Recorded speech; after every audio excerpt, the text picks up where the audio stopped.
Romantic love will be the last illusion of the old order. Have you known Count Vronsky long? He's a rich, good-looking cavalry officer. It's fundamentally about not just the kind of romantic, lustful, excellent, happy bit. It's about love as being painful and jealousy and madness and different types of love, whether it's paternal or maternal or through siblings or whatever touches, you know, that emotion touches. This story kind of tries to deal with.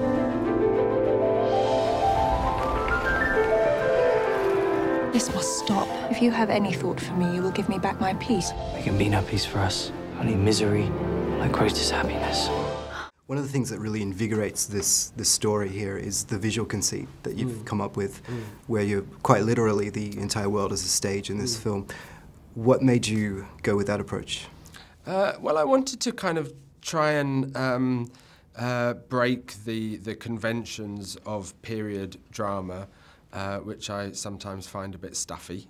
The story is about love and the potential for love to show us our humanness, and that's something that I feel today, and I think other people feel, and I didn't want to kind of hide that behind a veneer of, you know, antique lacquer.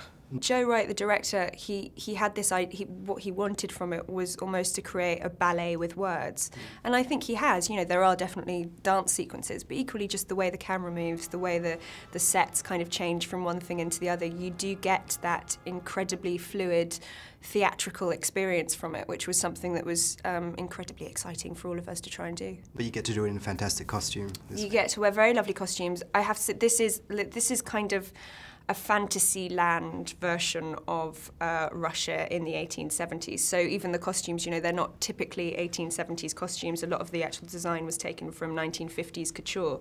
So everything's been slightly kind of altered, which I think we all found very exciting. It looks wonderful. What is it that about you and Joe that works so well together?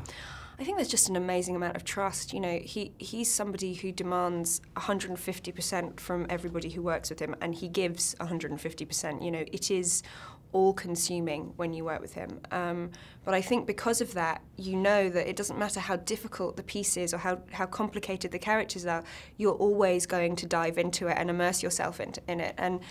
And I love that. You know, it's an incredibly intoxicating experience. It's your third film with Keira, and both of you seem to bring out the best in each other. I think we're both quite similar. I think we both thrive from a position of feeling like the underdog. She's got this kind of fire in her. She's not afraid of the ambivalent qualities of a character. I think particularly doing this story in this way, I think I would have been quite frightened with most other directors to kind of take something like this on, but with him and with the whole team, it's a group that have tremendous amount of respect for each other.